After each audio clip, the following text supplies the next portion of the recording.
Renungan Pagi, Christ Triumphant atau Kristus yang Menang oleh Ellen G. White, 24 Juli 2025. Mari kita berdoa. Bapa kami yang di sorga, Allah pencipta langit dan bumi, laut dan segala isinya, Allah yang maha besar, maha kuasa, sumber segalanya, yang kami sembah selalu melalui anak-Mu yang tunggal, Yesus Kristus. Terpujilah Yesus, anak Allah yang maha tinggi, yang adalah pencipta, penebus, penolong, penghibur, pengantara kami. Pada pagi hari ini kami bersyukur boleh bangun dan berbakti, dan sebagaimana membaca dan mendengarkan nasihat firman-Mu, kiranya ini menjadi pembaharuan dan sukacita bagi kami semua, bahwa kami dapat menang sebagaimana Yesus menang, karena Dia telah memberikan teladan bagi kami. Beserta kami sepanjang perbaktian ini, kehendak-Mu yang jadi. Ampun kami akan dosa dan salah, karena kami berdoa hanya dalam nama Anak Allah yang tunggal, Yesus Kristus, yang adalah Tuhan dan Juru Selamat kami. Amin. Renungan hari ini akan dibacakan oleh Saudari Kristi Chu. Kepada Saudari Kristi, kami persilahkan. Selamat pagi saudara dan saudari sekalian. Tajuk renungan hari ini, Yesus teladan kita dalam hal mengalahkan setan. Ayat Alkitab terdapat dalam 2 Timotius 3 ayat 16 dan 17. Segala tulisan yang diilhamkan Allah memang bermanfaat untuk mengajar, untuk menyatakan kesalahan, untuk memperbaiki kelakuan, dan untuk mendidik orang dalam kebenaran. Dengan demikian, tiap-tiap manusia kepunyaan Allah diperlengkapi untuk setiap perbuatan baik. Godaan-godaan besar yang akan menjerat kita, Kristus hadapi dan atasi di padang gurun. Kemenangannya atas nafsu makan, kesombongan, dan dunia menunjukkan bagaimana kita dapat menang. Setan telah mengalahkan jutaan orang dalam menggoda nafsu makan dan menuntun orang untuk menyerah pada dosa-dosa yang sombong. Ada banyak orang yang mengaku sebagai pengikut Kristus, yang mengaku melalui iman mereka ikut berperang melawan segala kejahatan dalam alamnya mereka. Tetapi yang tanpa berpikir panjang, terjun ke dalam situasi godaan yang membutuhkan mukjizat untuk membuat mereka keluar tanpa noda. Meditasi dan doa akan melindungi mereka dan menuntun mereka untuk menghindari posisi-posisi berbahaya yang telah mereka tempatkan sendiri, dan yang memberi setan keuntungan atas mereka. Janji-janji Allah tidak untuk kita tuntun dengan gegabah, untuk melindungi kita saat kita terburu-buru dalam bahaya, melanggar hukum alam, atau mengabaikan kehati-hatian dan penghakiman yang telah Allah berikan kepada kita untuk kita gunakan. Ini bukanlah iman yang sejati, melainkan kesombongan. Takhta dan kerajaan dunia, beserta kemuliaannya, telah dipersembahkan kepada Kristus. kita tidak akan pernah mengalami godaan sekuat godaan yang menyerangnya. Namun, setan mendatangi kita dengan kehormatan, kekayaan, dan kesenangan hidup duniawi. Godaan-godaan ini beraneka ragam untuk bertemu dengan orang-orang dari setiap tingkatan dan derajat. Menggoda mereka agar menjauh dari Allah dan melayani diri mereka sendiri lebih daripada Sang Pencipta.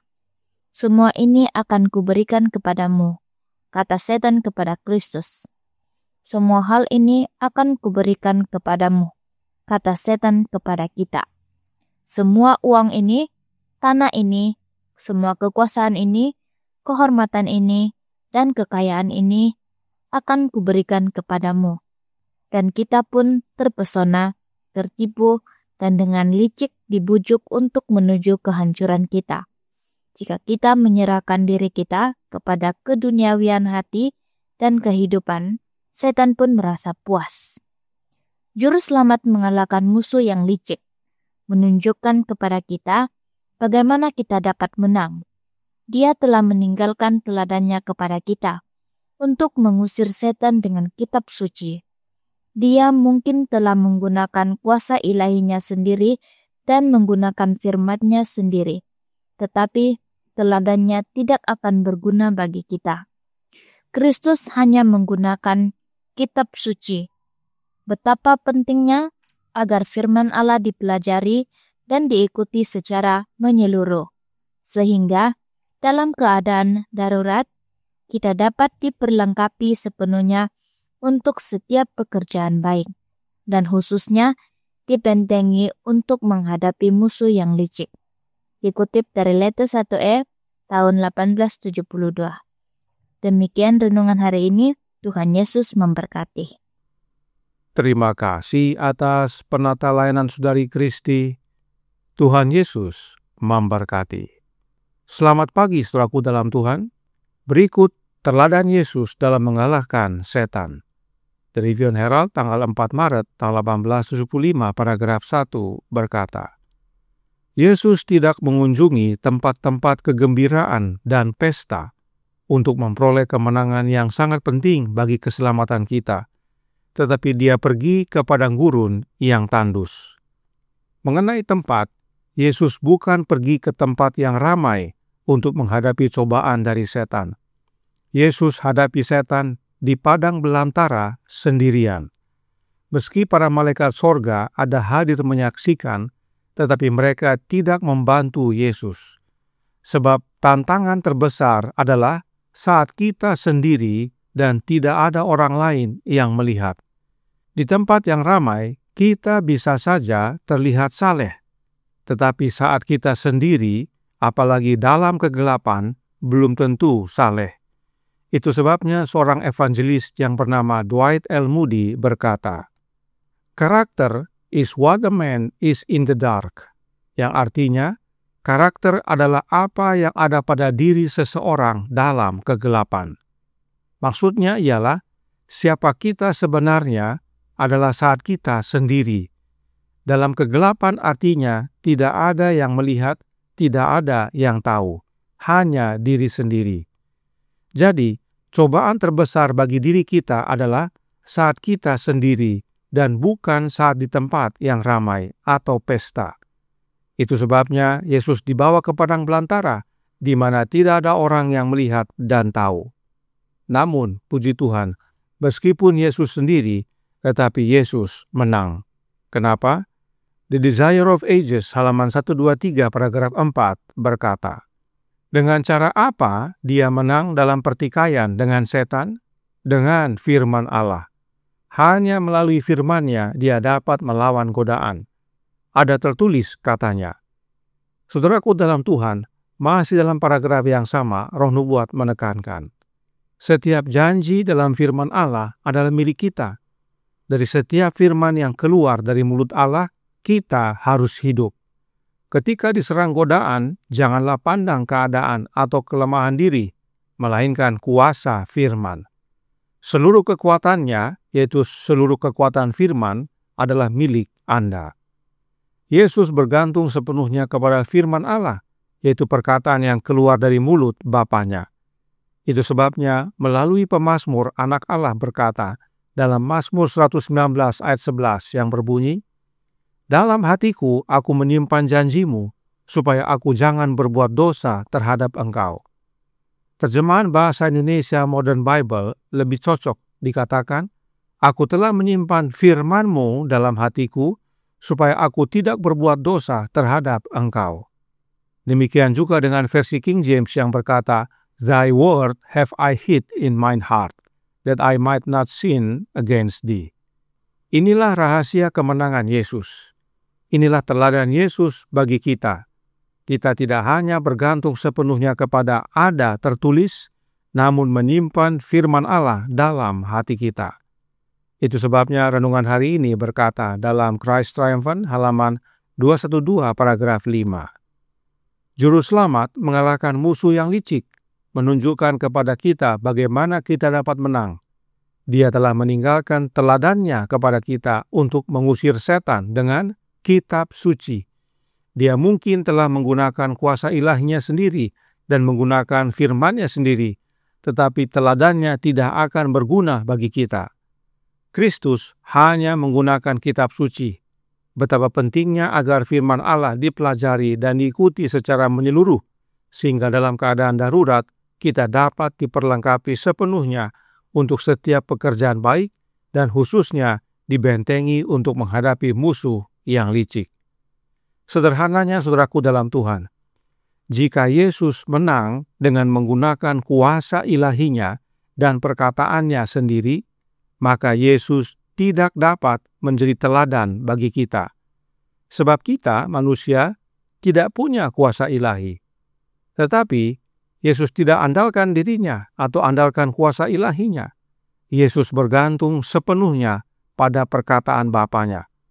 Itu sebabnya penting bagi kita untuk mempelajari Alkitab dan menuruti firman Allah yang dinyatakan di dalamnya, agar teladan Yesus dapat menjadi bagian kita. Dan jangan lupa untuk meditasi dan berdoa, sebab meditasi dan doa akan lindungi kita dan tuntun kita menghindari tempat-tempat berbahaya yang setan telah buat untuk menjerat kita. Inilah teladan Yesus. Selama 40 hari di padang belantara, Yesus berpuasa dan berdoa kepada Bapanya. Yesus pun menang dan kita dapat memiliki kemenangan yang sama oleh menerima Kristus dalam hidup kita.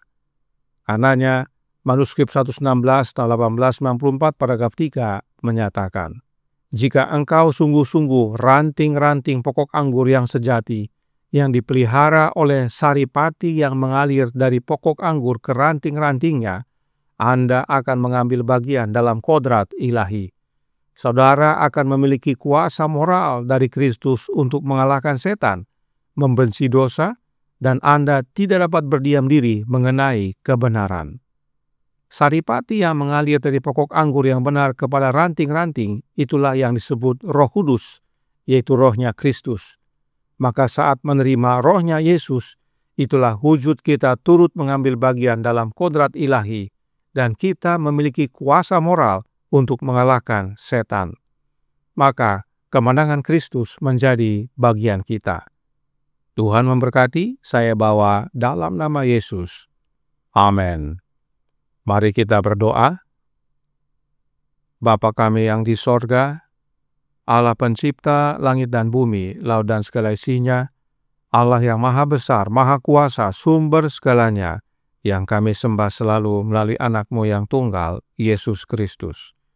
Terima kasih atas nasihat yang menguatkan pada pagi hari ini, bahwa kemenangan kami adalah kemenangan dalam Yesus, dan Yesus menang oleh karena Dia mengandalkan ada tertulis, yaitu firman yang keluar dari mulut-Mu, ya Bapa. Dan juga, Dia menang bukan karena di tempat yang ramai. Dia pergi ke padang belantara sendiri untuk menghadapi cobaan dari setan. Dan puji Tuhan, Yesus menang. Karenanya tolong kami ya Bapa, karuniakanlah roh anak-Mu dalam hidup ini, sebab hanya dengan menerima roh Kristus dalam hati kami, itulah wujud kami turut mengambil bagian dalam kodrat ilahi. Itulah wujud kami mengambil saripati dari pokok anggur yang benar, sehingga kami boleh hidup dan boleh menang atas pencobaan yang datang dari setan dalam kehidupan kami sehari-hari, sehingga kemenangan Kristus pun dapat menjadi bagian kami. Beserta kami sepanjang hari ini kehendak-Mu yang jadi, ampun kami akan dosa dan salah, karena kami berdoa hanya dalam nama Anak Allah yang tunggal, Yesus Kristus, yang adalah Tuhan dan Juru Selamat kami. Amin.